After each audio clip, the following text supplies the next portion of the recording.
வணக்கம்.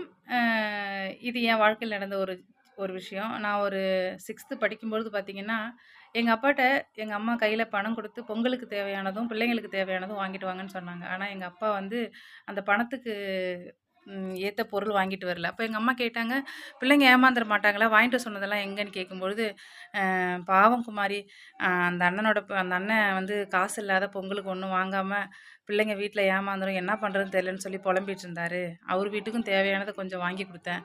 அப்படின்னு எங்க அப்பா சொன்னாரு. ஸோ, பொங்கல் அதுமா, அது கூட வாங்க முடியாம ஏழை எளிய மக்கள் நெறைய பேர் இருக்காங்க. உங்களுக்கு தெரிஞ்ச உங்க ஃபேமிலி மெம்பரா இருந்தா கண்டிப்பா சப்போர்ட் பண்ணுங்க. தெரிஞ்ச ஃப்ரெண்ட்ஸா இருந்தாலும் சப்போர்ட் பண்ணுங்க. அதையும் தாண்டி இந்த பொங்கல் வந்து ரொம்ப கஷ்டத்தோட எதையுமே வாங்க முடியாம, பிள்ளை குட்டிங்க ஏமாந்துருவாங்கன்னு சொல்லி மனக்கவலையோட இருக்க நெறைய குடும்பங்களுக்காக நான் கடவுள வேண்டிக்கிறேன். இந்த பொங்கல் இல்லனாலும் அடுத்த பொங்கல் நீங்க சந்தோஷமா கொண்டாடணும்னு நான் கடவுள கண்டிப்பா பிரார்த்திக்கிறேன். இனிய பொங்கல் திருநாள் நல்வாழ்த்துக்கள்.